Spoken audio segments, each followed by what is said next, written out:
पाहिजे? दादा घाटी माणूस आहे, मराठीत बोला की. काय कुठूनही लोक हॉटेलमध्ये यायला लागलेत.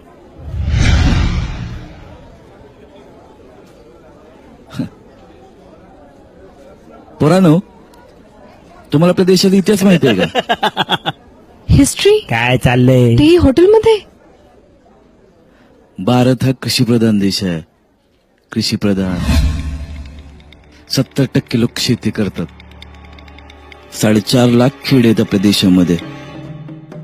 2.5 लाख ग्रामपंचायती. लाल बहादूर शास्त्री म्हणलं होतं, जय जवान जय किसान. आपलं महात्मा गांधीजी बोललं होतं, खेड्यांकडे चला. ही जेवढी हॉटेल आहेत जगामध्ये, त्यात लागणारं सगळं साहित्य आपल्या शेतात पिकतं. हो, आपल्याच शेतात. फुलं फळं सगळं आपल्या शेतात. भाजीपाला सगळं आपल्या शेतात. गहू ज्वारी बाजरी तांदूळ ते आपल्या शेतात.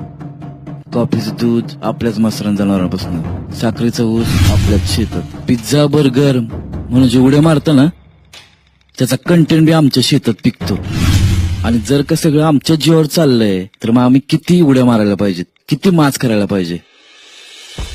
भारत हा कृषीप्रधान देश आहे, तरी पण आम्ही कधी म्हणत नाही आम्हाला भारतरत्न द्या, भारतभूषण द्या, पद्मभूषण द्या.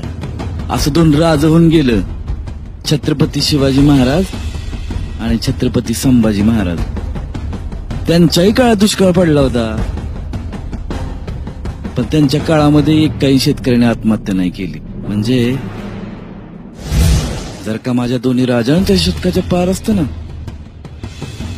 जर का माझ्या दोन्ही राजांचं आयुष्य शतकाच्या पार असतं ना, तर आज प्रत्येक शेतकऱ्याच्या घराला सोन्याचं दार असतं. काय असतं?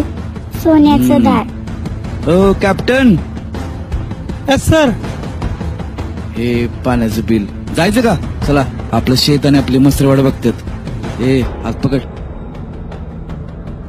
कोणी कितीही उड्या मारू दे, कितीही वायफाय होऊ दे, पण शेतकरी सगळ्यांचा बाप. कारण तो पिकवतो म्हणून आपण चवीने खातो. कारण वावर आहे तरच पावर आहे. कळलं का? हो सर. हो भाऊ, सॉरी. जय जवान जय किसान. जय हिंद. जय शिवराय जय शंभूराज. प्रौढ प्रधान